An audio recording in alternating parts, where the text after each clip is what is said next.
성도 여러분, 안녕하셨습니까? 만나의 아침 새벽 기도를 다 같이 기도하심으로 시작하겠습니다. 하늘에 계시는 사랑이 많으신 아버지 하나님,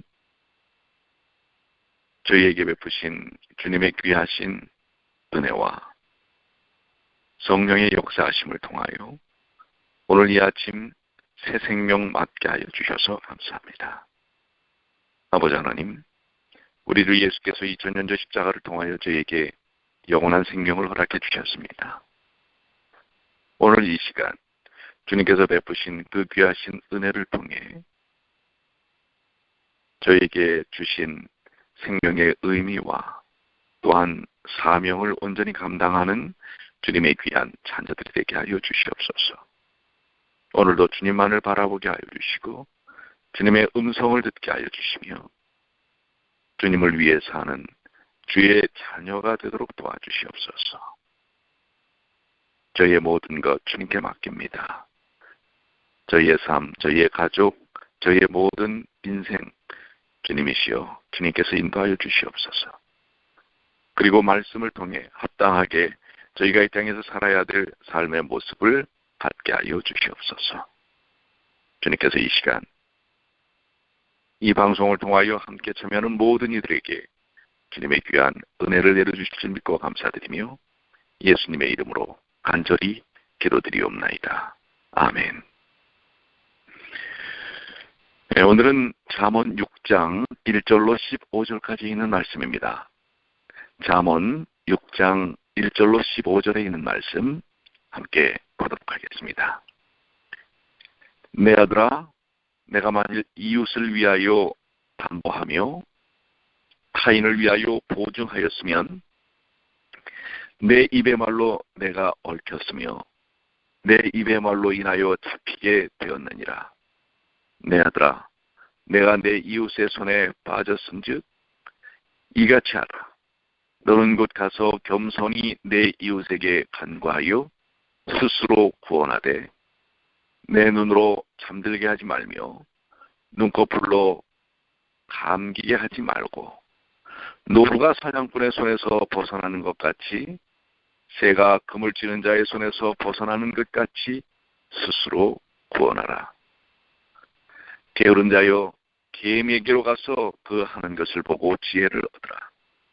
개미는 두령도 없고 간역자도 없고 주권자도 없으되 먹을 것을 여름 동안에 예비하며 추수 때에 양식을 모으느니라.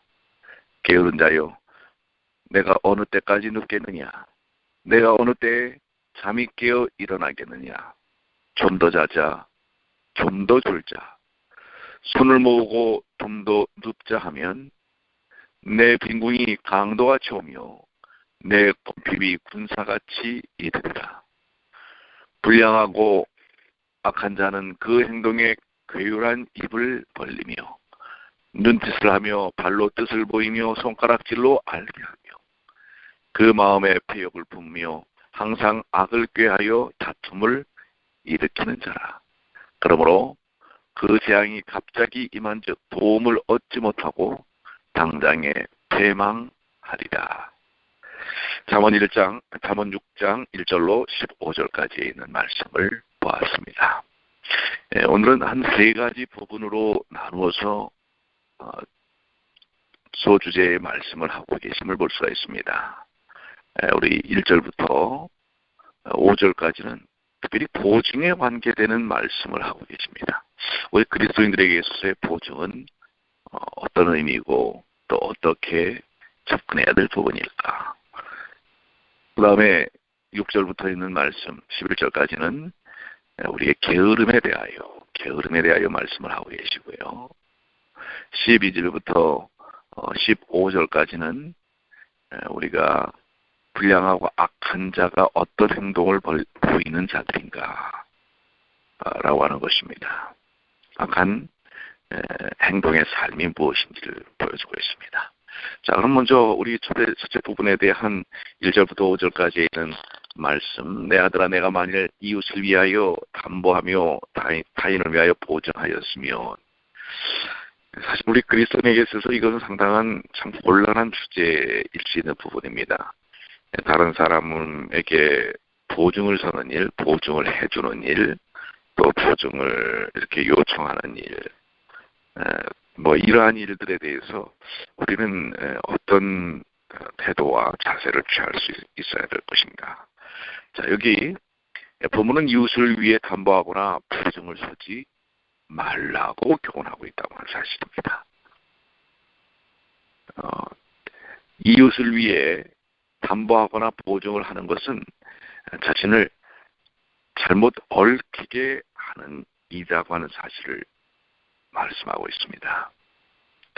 사실 여러분, 보증은 항상 위험을 안고 있고 또 그 보증에 대해서는 내가 어떤 문제를 풀어갈 수가 없는 상황이 될 수 있다고 하는 사실입니다. 우리는 경제적 부담 능력을 점검함이 없이 오늘날 또 특별히 신용카드를 쓰는 것들도 많이 있지요. 그래서 이 신용카드를 통해서 삶의 이 매니지먼트를 제대로 하지 못하는 그런 경향을 보이는 그런 부분들도 있습니다. 그래서 이 경제적인 부분에 대해서 또 물론 인간관계 속에서의 보증이라고 하는 것은 상당히 중요한 부분이기도 합니다. 그러나 성경은 이 부분에 대해서 명확하고 우리에게 정확하게 어떤 태도를 취해야 할 것인지를 제시하고 있습니다. 이 보증에 관계되는 여러 부분의 말씀들이 잠언 11장 15절에는 타인을 위해 보증이 되는 자는 손해를 당하여도 보증이 되기를 싫어하는 자는 평안하니라. 오히려 보증을 함으로 인하여 손해를 입을 수 있다는 사실을 이야기하고 있고요. 잠언 17장 18절에는 지혜 없는 자는 남의 손을 잡고 그 이웃 앞에서 보증이 되느니라. 오히려 보증을 서는 게 지혜 없는 것이라고 하는 것으로 지적을 하고 계십니다. 잠언 20장 16절에는 외인들의 보증이 된 자는 그 몸을 볼모 잡힐지니라. 오히려 보증이 되면 우리의 몸이 볼모가 된다라는 것입니다. 잠언 22장 26절에는 너는 남의 빛에 보증이 되지 말라. 이렇게도 말씀을 하고 계십니다.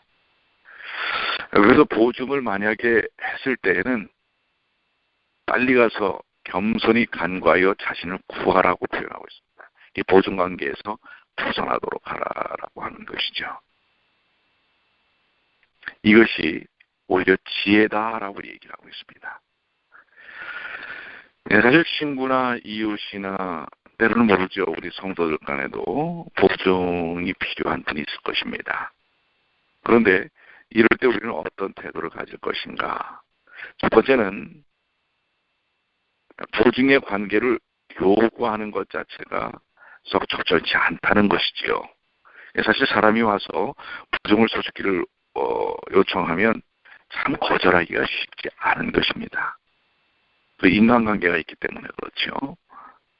그렇기 때문에 고민을 할 수밖에 없고, 혹시 내가 보증을 서주지 않으면 저 사람이 그동안의 우리의 관계를 좀 이렇게 소원하게 여기는 것이 아닌가, 섭섭하게 여길 것이 아닌가, 뭐 이런 부담 때문에. 또 요즘 한국에서는 또 하나의 어떤 트렌드는 뭐 의리 뭐 이런 얘기를 합니다. 의리, 이 의리를 내가 배반하는 게 아닌가, 이렇게 생각을 하게 됩니다. 그렇기 때문에 보증에 대한 부분을 요청하는 일을 본인이 자제를 해야 된다고 하는 것입니다.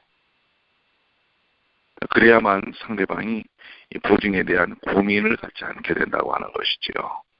그러나 그런 요청이 왔다 할지라도 성경은 그 보증을 서지 않는 것이 지혜로운 것이라는 사실을 이야기하고 있습니다. 미국에서도 종종 이런 보증이라는 것을 코사인이라고 하는 것으로 이야기를 하는데요. 사실 참 어려운 부분이기도 합니다. 어려운 상황에 있을 때 좀 도움을 줘야 될 그런 입장들이 있는 것입니다. 그렇지만 성경은 기본적으로 우리 옛말에 있는 것처럼 잘못 쓰게 되면 돈 잃고 사람을 또한 잃는다고 하는 것을 이야기하고 있는 것입니다. 그래서 보증에 대해서 하나님께서 말씀하시는 것은 각자 자기의 경제적 능력과 신용 정도로 살고 자기 분수를 넘지 않도록 하라고 하는 것입니다.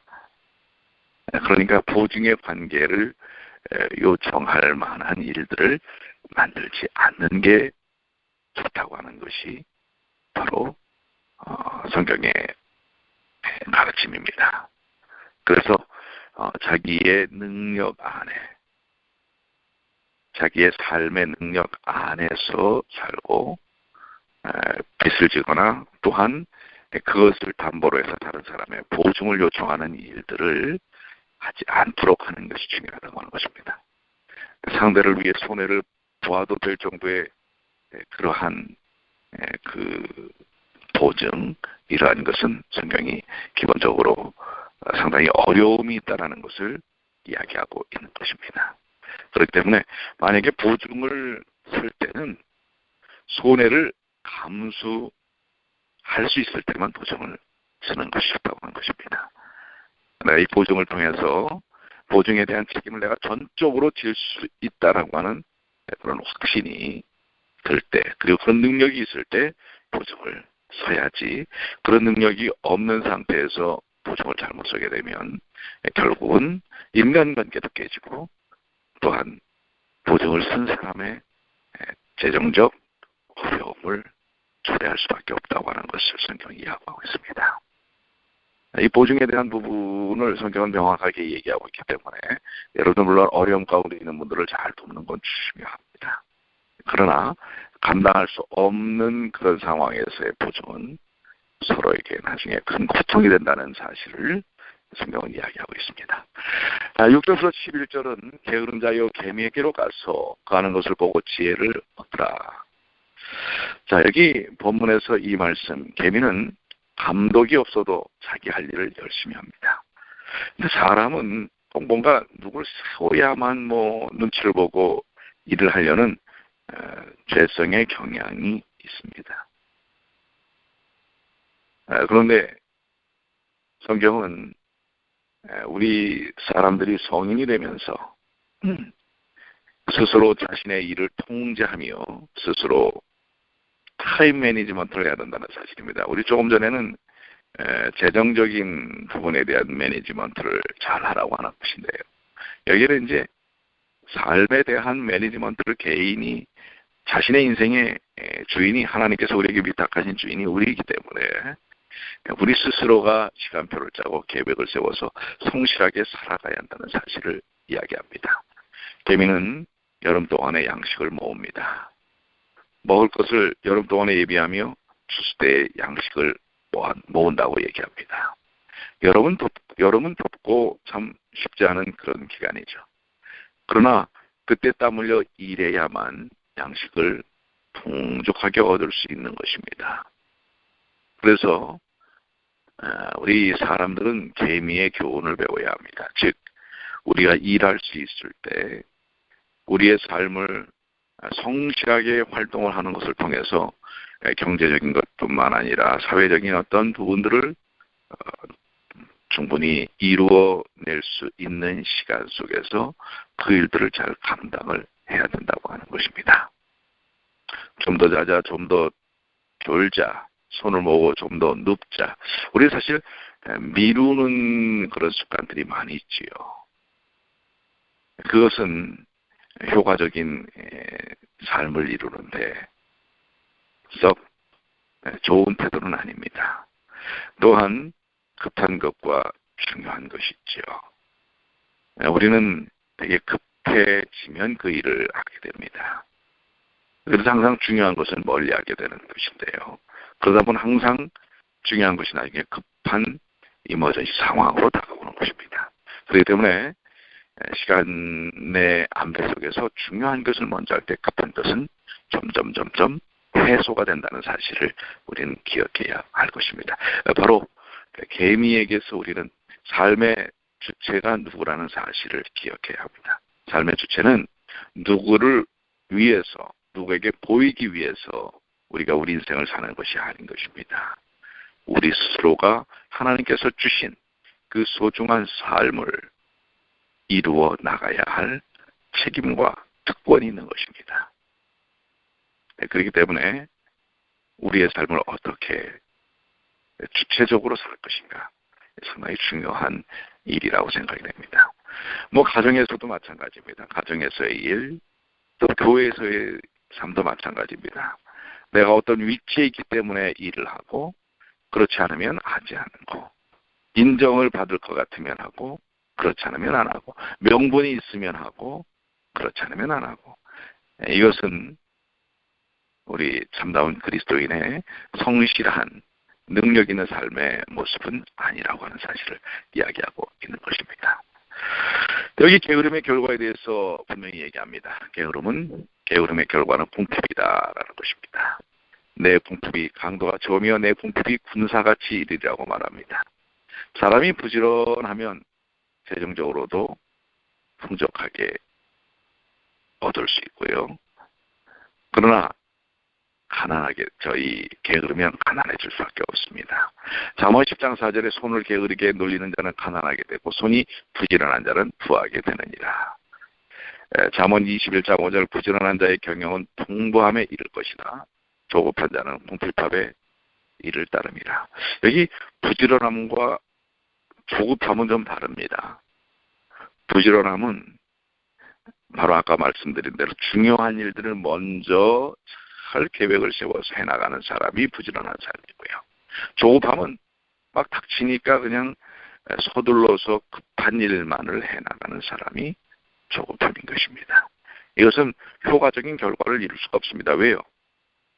거기에 대한 기획이나 준비 같은 과정이 명확할 수가 없는 것입니다. 급한 데 뛰어들면요.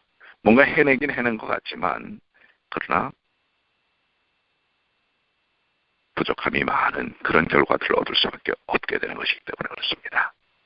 자, 그래서 우리 게으른 자는 개미에게 가서 지혜를 배워야 하는 것입니다. 우리는 자신을 통제하고 스스로 플랜을 짜고 생활 계획을 세워서 성실하게 살아야 합니다.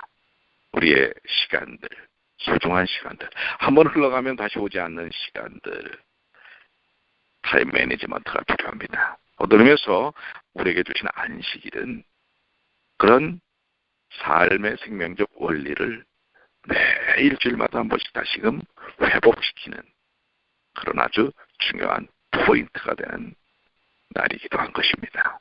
안식일을 통해서 혹시 흐트러졌던 삶에 대한 것을 예수 중심, 하나님 중심적인 삶으로, 중요한 것 중심적인 삶으로 다시 우리를 회복시키는 것이, 회복시킬 수 있도록 기억해 하는 것이 안식일의 의미이기도 한 것입니다. 자, 이 12절로 15절의 말씀은 불량하고 악한 자는, 여기 불량하고 악한 자에 대해서 말씀하고 있습니다. 여기 불량하다라는 원어는 벨리알이라는 말인데요, 무가치하다라는 뜻입니다.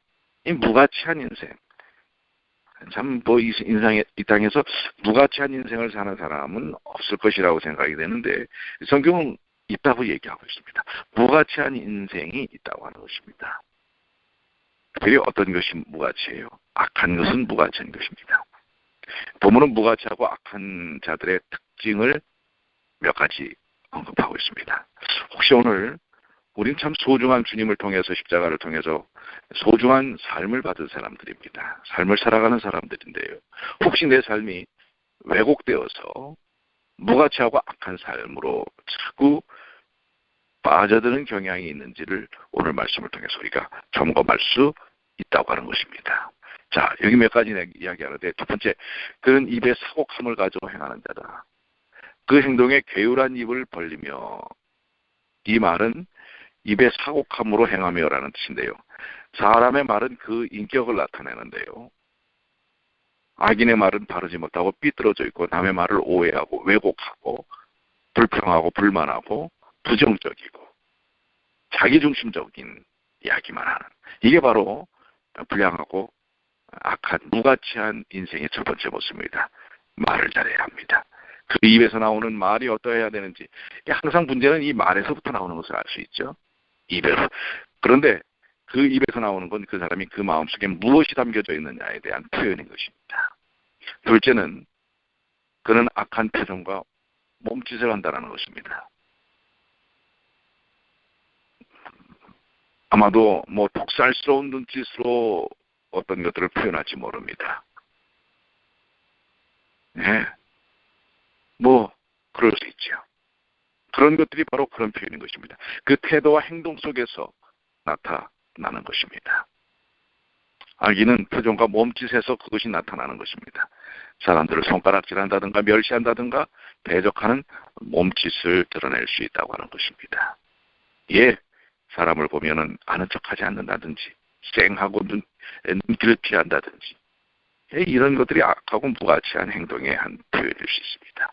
세 번째는 마음에 악을 품는다고 하는 것입니다. 그 마음에 패역을 품으며 항상 악을 꾀하며, 그렇습니다. 이 마음 속에 악함이 가득하다는 사실이죠. 그리고 패역한 일을 계획한다고 하는 것입니다. 네 번째는 다툼을 일으킨다고 하는 것입니다. 이 악하고 불량하고 무가치한 인생의 태도는 다툼을 일으키는 것입니다. 사람이 선하고 겸손하면 다른 이들과의 관계 속에서 따뜻함으로 서로 좋은 관계를 유지합니다. 그리고 혹 어떤 허물이 있어도 용서하고 사랑을 실천합니다. 그리고 그 마음에 평안하고 다른 이들과 화평을 가져올 수 있는 태도를 가집니다. 그러나 사람이 악하면, 즉 교만하고 사악하면 어떤 곳에서도 다툼을 일으킵니다.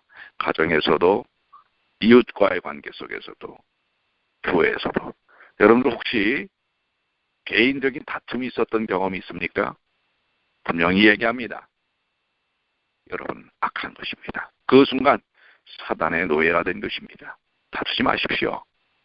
내가 의분을 갖는다 할지라도 그것을 드러내서는 되지 않는 것입니다. 하나님과의 관계 속에서 기도하고 해소하시게 되길 바랍니다.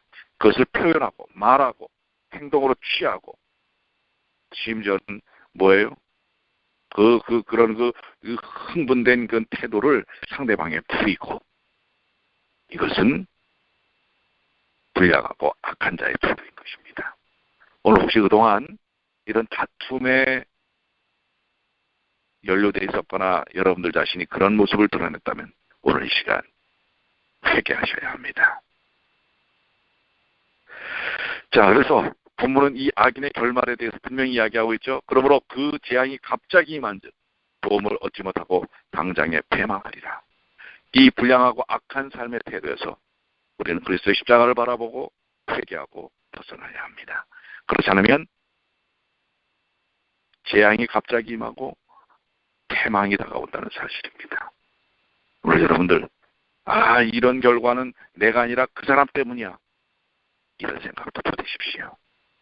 내 탓이요, 나 때문이야. 그리고 주님의 그 십자가의 은혜를 통해서 내가 용서함 받은 것처럼 다른 사람을 용서하십시오. 오늘 주신 이 귀한 말씀, 자, 우리 오늘의 삶을 통해서 우리가 어떻게 적용할 수 있을까요? 이런 말씀들, 주님께서 주신 이 귀한 말씀들이 여러분의 삶 속에서 직접 경험되어지는 귀한 하루가 되시게 되길 바랍니다. 기도하시겠습니다. 아버지 하나님, 감사합니다. 오늘 저희에게 세 가지 특별한 주제들에 대해서 말씀을 하셨습니다. 보증에 대하여 말씀을 하셨습니다. 우리가 다른 사람에게 보증을 요청하지 않도록 지혜로운 삶을 살게 하여 주시고, 또 우리가 보증에 대하여 요청을 받았을 때 내가 감당할 수 없는 것은 솔직하게 이야기할 수 있도록 도와주시옵소서. 괜히 머뭇대다가 어쩔 수 없이 하다가 나중에는 사람도 잃고 재정적인 손해도 보는 그런 관계에 들어가지 않도록 도와주시옵소서. 또한 두 번째는 우리의 시간을 올바르게 매니지먼트하고 계획하고 성실하게 살 수 있도록 도와주시옵소서. 우리에게 주어진 시간이 영원하지 않습니다. 이 땅에서의 시간은 영원하지 않습니다. 주어진 시간을 중요한 것을 먼저 하게 하여 주시옵소서. 말씀 보고 기도하고 전도하고 사랑을 나누는 일, 이 중요한 일들을 저희들 소홀히 하지 않도록 도와주시옵소서. 세 번째, 저에게 주신 불량하고 악한 자의 태도에서 벗어나게 하여 주시옵소서. 우리의 입이 문제입니다. 우리의 생각이 문제입니다. 우리의 태도가 문제입니다. 혹 제가 다툼에 항상 중심에 있지 않는지 생각하고 회개하고 그 패망의 결과에서 벗어나는 그리스도의 십자가의 은혜 속에서 피스메이커, 사랑의 중심이 되게 도와주시옵소서. 오늘도 주님께서 저희와 함께 해주심을 믿고 감사드리며 하나님의 놀라운 역사가 우리 모든 주의 자녀들에게 넘치도록 함께하여 주시옵소서. 육신적으로 공고한 이들에게 희망의 회복과 치유의 역사를 베풀어 주시옵소서. 우리 주님 예수님의 이름으로 간절히 기도드리옵나이다.